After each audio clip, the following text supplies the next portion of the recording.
Hey everybody, welcome. Thanks for being here. Thanks for spending this time with me. So I wanted to share a little bit about what my oracle card that I drew for myself today was. And it has everything to do with our divine blueprint. So I really love this because it felt super appropriate and right on track. Recently, maybe in a video, I'm not sure, but definitely within the elemental alchemy journey, the 5-week class that we're in the middle of right now, I had shared about the discovery that Veda Austin made in her work with the consciousness of water. And I know I keep using this example for those of you who are following this as well. But I thought it was so cool because it's so appropriate for a bigger, greater truth about all of us.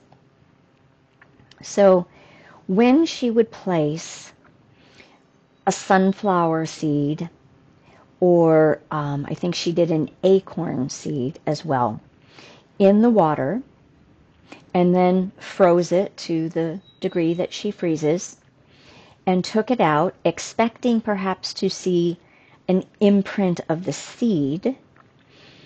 Instead, what was revealed was the sunflower, was the acorn tree.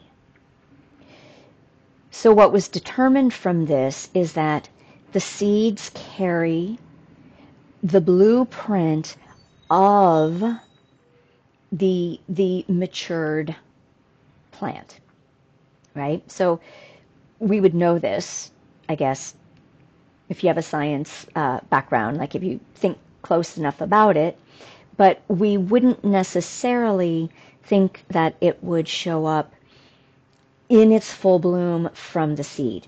So what this begins to do is give us a clear visual, in my perspective, of the quantum, right? Of we all have a divine blueprint.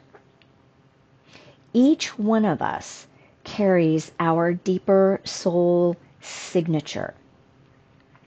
It's a frequency, it's a tone, it is our true essence. And part of our life or lives really is trying to get back to that true essence. So we can look at our path of karma, our lifetimes. And we wrap, you can imagine that we're wrapping a seed, right, in all of these layers and all of these layers.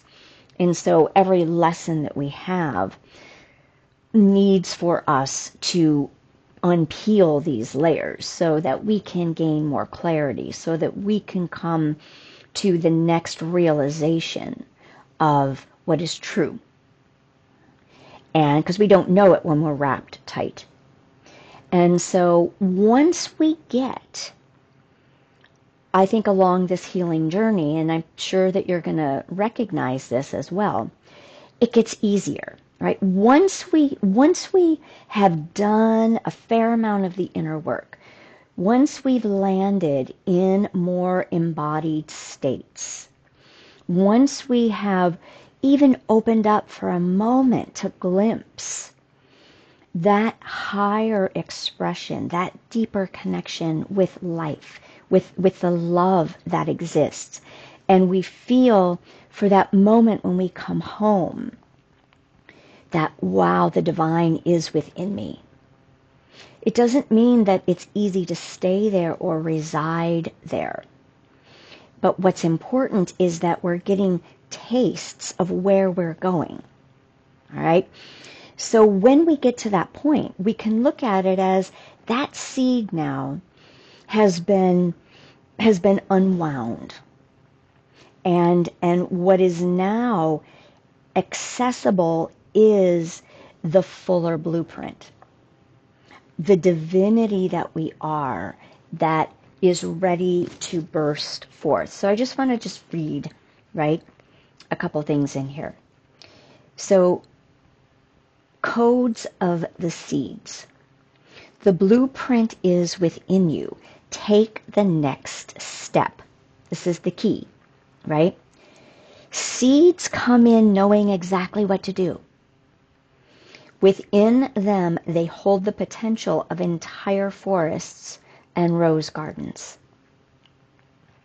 Seeds have within them an intelligent timing that's connected with the intelligence of the cosmos. Seeds must be buried in the darkness before they can bloom into the light, right? So that's kind of that time of, moving us from darkness into light, right? There comes a time, now the seed is ready. Now our soul is ready to reveal more of our higher expressions. Because we've maybe matured, we've sensitized, we've been willing to go through the deaths of the darkness, to shed what no longer works. So now there's a clearer path that can unfold. So without embracing the fertile void of the winter soil, that fertile void, that darkness, that unknown, right? We're like trudging through life and feels hard sometimes and challenging or confusing. They can't flower without outgrowing the constraints of the bud. All right? So all you need to do is take the next step, and tomorrow the next step. If you continue taking baby steps each day, you'll look back and discover the most breathtaking garden around you. So this is something I've been getting really, really clear on for myself. There has been a turning point.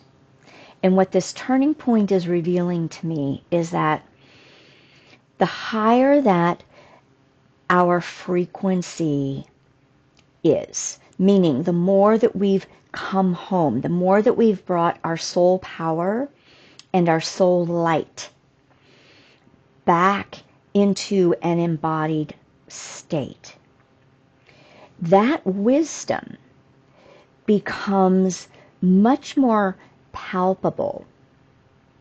And now there's definitely stages where we have to attune to the wisdom, we have to trust the wisdom, and we have to walk through experiences that may have been confusing, may have been, I don't want to do that, right? That makes no sense to me. But all right, I'll do it anyway. And then, perfection is revealed. We couldn't have imagined, right? In AA, we used to talk about, let God do for me what I cannot do for myself. So that's that phase of learning to trust that there is a bigger source and force. There's a deeper, higher intelligence that is guiding us. It isn't outside of us, right? It's partly, right? We're communing with a lot of different forces and a lot of different energies that are supporting us. But deep down in that seed is our blueprint. And that is pulsing information from within.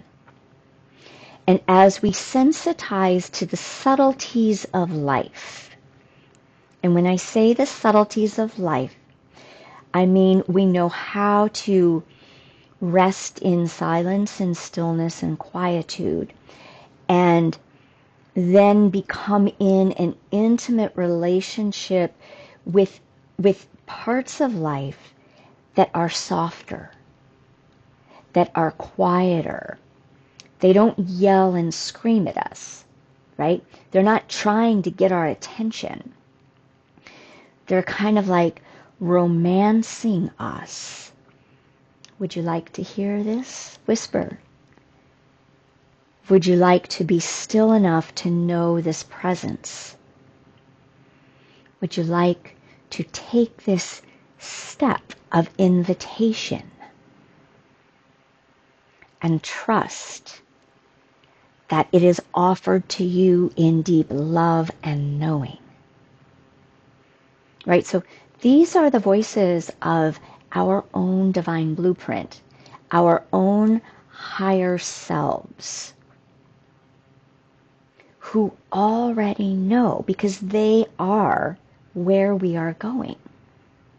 They are already expressing who we are in our higher, divinely aligned state of, we could say, our holiness, our divinity, our truest nature.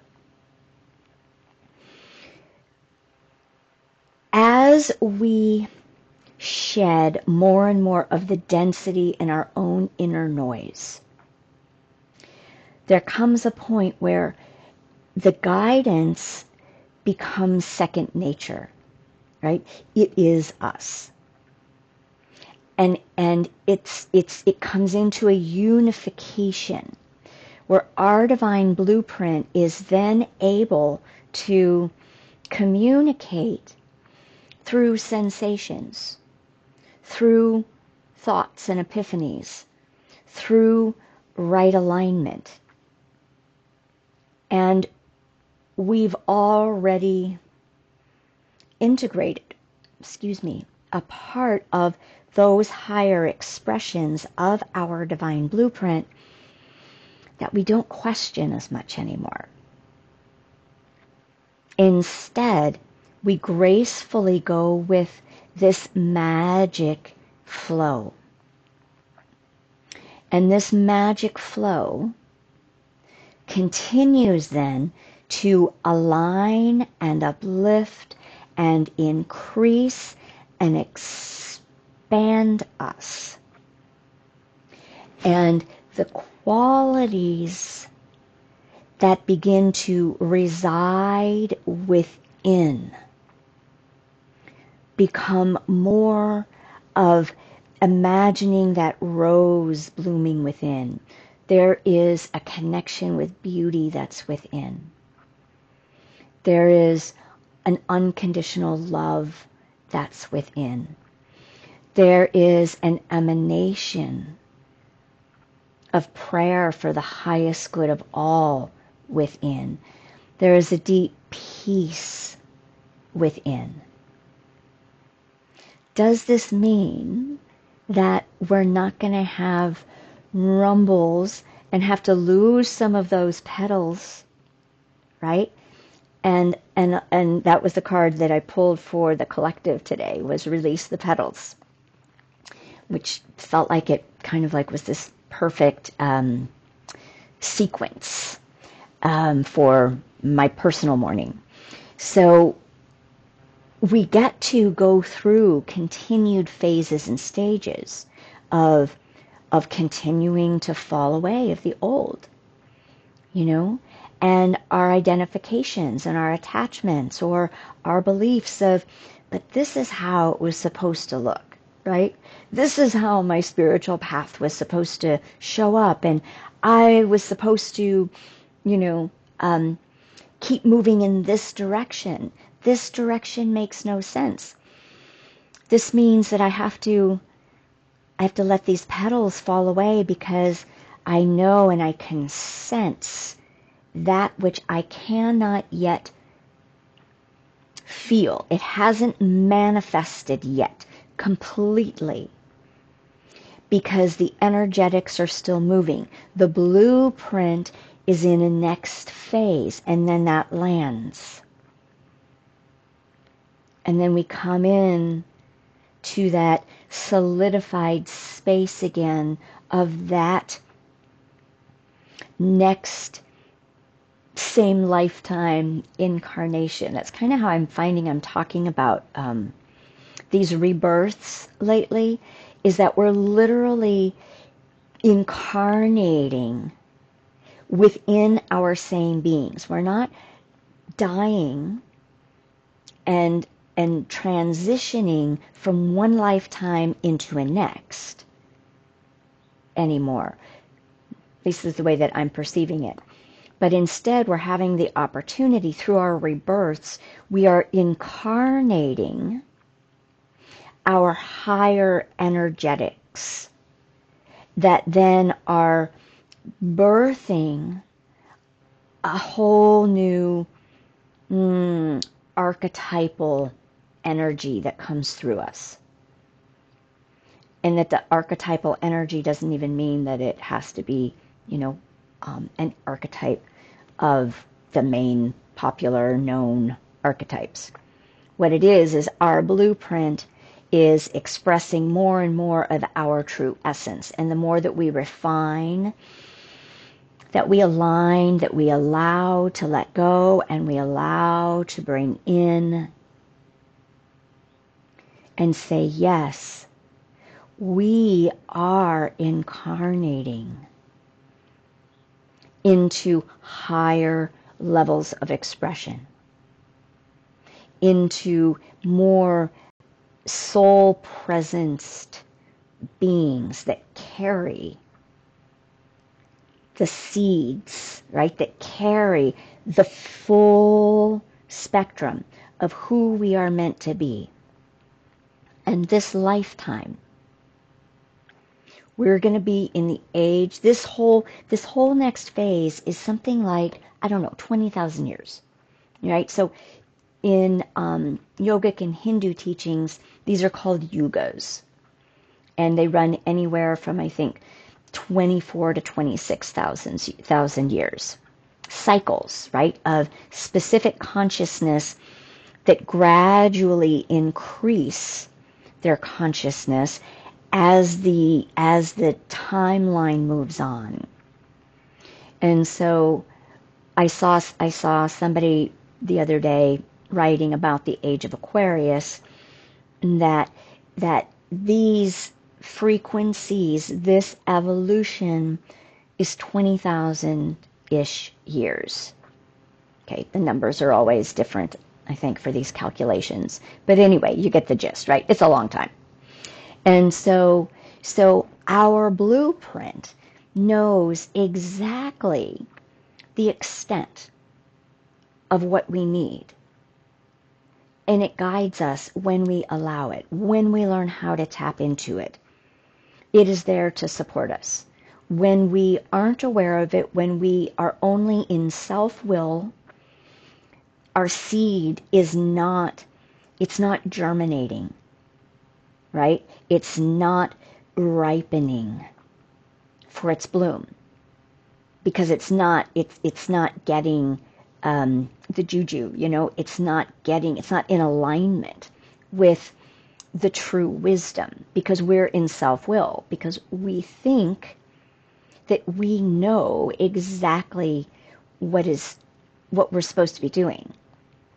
Sometimes we might, but if we don't listen from the body and the heart center, and if we're only attached to kind of this 3D matrix egoic center, we're thwarting, not for good, but we're kind of like taking many scenic routes. We're getting lost along the way.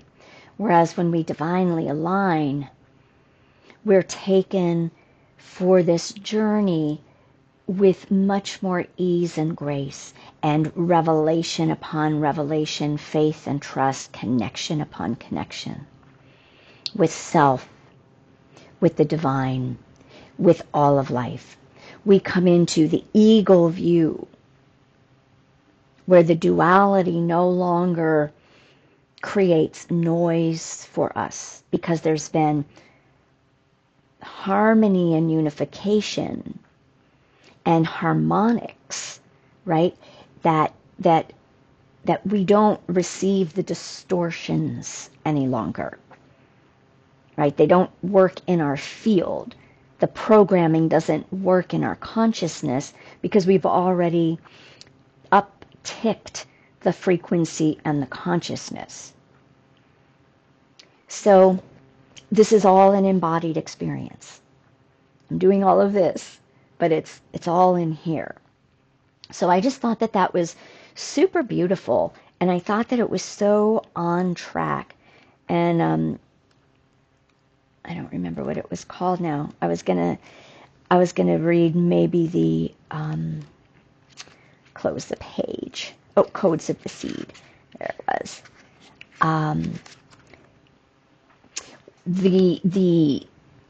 The soul inquiry, right? Like, what is the next step that you need to take? You don't need to know the outcome. Not the next step your brain says you need to take. The next step that your soul is asking you to take, is nudging you to take. What is your soul calling you to do? Feel that within. You'll know. You know when you listen. What is one baby step you can take?